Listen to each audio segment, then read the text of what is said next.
Om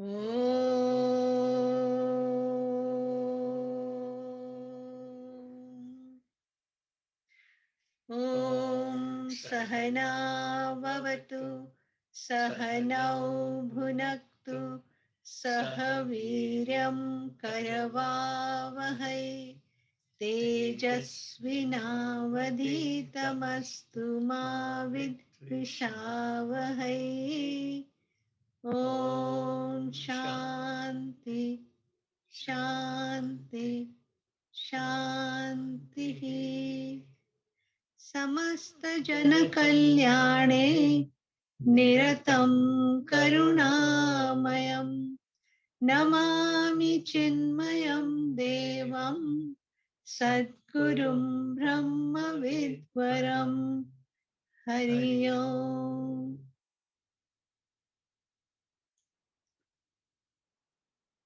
We'll chant the dhyana shloka.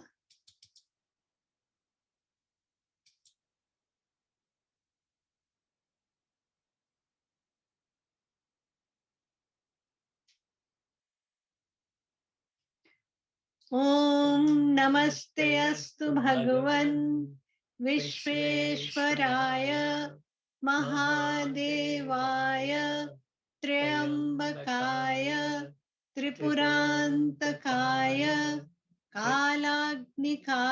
त्रिकालाग्निकालाय कालाग्निरुद्राय नीलकण्ठाय मृत्युञ्जयाय सर्वेश्वराय सदाशिवाय श्रीमन्महादेवाय नमः।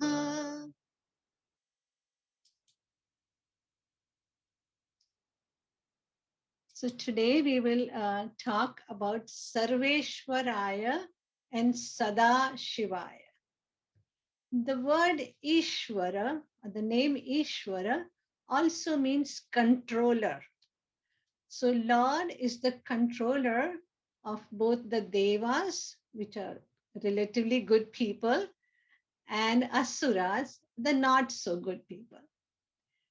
The guru of the Devas was Brahaspati, and the guru of the Asuras was Shukracharya. And both manifestations, Brahaspati and Shukracharya, are manifestations of Lord Shiva. And it is the Lord who is seated in the heart of all creatures. And instinctively, they know, we know what to do, what is good for us, what is good for all the creatures, who is harmful, what they should eat, what they should avoid, and what is good and what is bad. All this they know because, and we know, is because Lord is Antaryami. He's within us. And he continuously inspires all the jivas. So, how does a bird know how to build a nest? And how does a honeybee know to make a beehive and to make it in a real hexagonal shape, a perfect hexagonal shape? How do the flowers bloom so beautiful, so proportionately? Some flowers are even carnivorous and they trap the insects. So many such things we see in this world, and we say, Dunya banane wale, kya tune dunya banai? You have made such a magnificent world, such an intricate world, and it's awe-inspiring to us. So there is a lot of intelligence in all the living beings, right from the unicellular organism, which can multiply, to this giant elephant, giant animals, and us.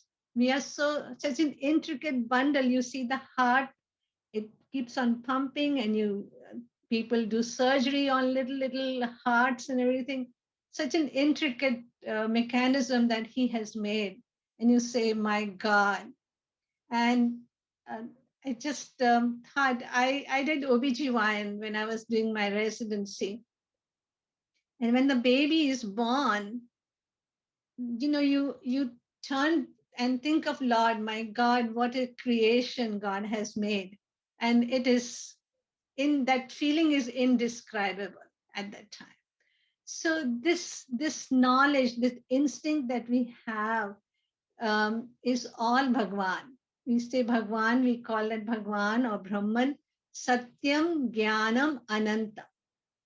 So that jnanam, that knowledge, that intelligence, that instinct, that awareness is that Bhagwan. So in the Upanishad, there is a mantra which says, I am a mumukshu, I am a seeker who takes refuge in that supreme consciousness and who is there before Brahmaji and who gave the knowledge to Brahmaji. And that consciousness is discovered through the study of the Vedas. And where is that Lord? That Lord is the one who is enlivening us, this body-mind complex within all of us. So that is Sarveshwara, that Bhagwan. So, in Shaivism, in the study of the Shiva and Shaivism, there are 11 Rudras, 11 aspects of Lord Shiva. And Sadashivaya is the sixth Rudra, the sixth form of Lord Shiva is called Sadashivaya. It represents the absolute truth, which empowers Brahma, Vishnu, and Rudra to create, to sustain, and to dissolve or unmanifest this universe. And in Shiva Purana, it says that this absolute reality is the supreme truth, is also called Parama Shiva, Param Shiva. With a view to become manifest, this infinite consciousness takes a form, and that form is also called Sadashivaya. This form is the abode of all auspiciousness, all virtues, all nobility, all great sanskar. And may that Sadashivaya be my gati, my goal in life. The wise men call this form of Bhagwan Ishvara.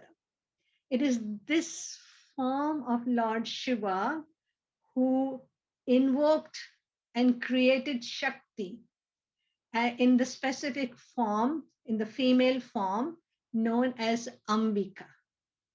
And it is that form of Lord Shiva, Sadashiva, along with Ambika, together they created a loka, and that loka is called Shivalok.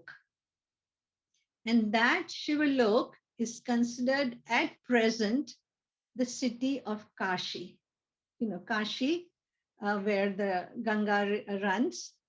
That Shivalok is considered the holiest place in India. And they stayed there and they took a sankalpa that they will never leave this place. Hence, Kashi is also called Avimukta Kshetra. Avimukta Kshetra. So Bhagwan never leaves this Kshetra. This place is a source of joy for all the bhaktas of Lord Shiva. The first name before this was Ananda One, was the name of this city. Then it got Avimukta Kshetra. And now it is called Kashi. Kashi is the shining place. The shining is that we all shine in that glory of and grace of the Bhagwan. And the temple there is Kashi Vishwanath and Mother Annapurna. Mother Ambika is called Mother Annapurna. So the temple is Kashi Vishwanath and Mother Annapurna. So we pray to that mother to please help us transcend this Maya, to transcend the three gunas and realize that Param Shiva that we should be praying to. The name Sadashivaya of Lord Shiva is to inspire us that Bhagwan, whenever and whatever he does, is very auspicious. So there is a great purpose in behind what's happening, what occurs in our life every day. sometimes things are challenging. Sometimes we have difficulties, difficult situation, difficult circumstances. But the inherent faith that we have in Bhagwan is also called Sadashivaya. And in and through these difficult situations of life, we must remember that is our goal. We must remember that Supreme Lord, who is the nature of auspiciousness. And it is a myth or false to think that God gets upset with us, God gets angry with us. No, not at all. God is love itself. Remember this, God is love itself. That love is the most auspicious. And we must accept that love of the Lord. It is with us all the time. It's not like when we are good only and bad only, that love is with us all the time. So this body is functioning because of the grace of that Lord. All around us, the nature is functioning as Sadashivaya. What we are able to achieve in every day in our life, the relationships that we have, the prosperity that we have, the talents we have, the capabilities that we have, is all because of the presence and grace of that Lord. So if that presence or manifestation of the Bhagwan stops, this body, this body which appears so dynamic and so beautiful, suddenly becomes a dead, inert body, a shava. So remembering that Lord is always gracious, always kind, always compassionate, let us invoke that strength in our heart and become a Sadashiva Shiva ourselves. And always we should entertain good and noble thoughts in us. So there is a saying called Tanme Manaha Shiv Sankalpam Astu. May my mind always have sankalpa to have auspicious thoughts. And this saying is present in a lot of places. Tanme Manaha Shiv Sankalpam Astu. So let us accept life as it comes to us, knowing that it is the prasad of Bhagwan. And may we always surrender at his feet and ask for his grace and live our life peacefully for the rest of our life. Thank you. Hari Om.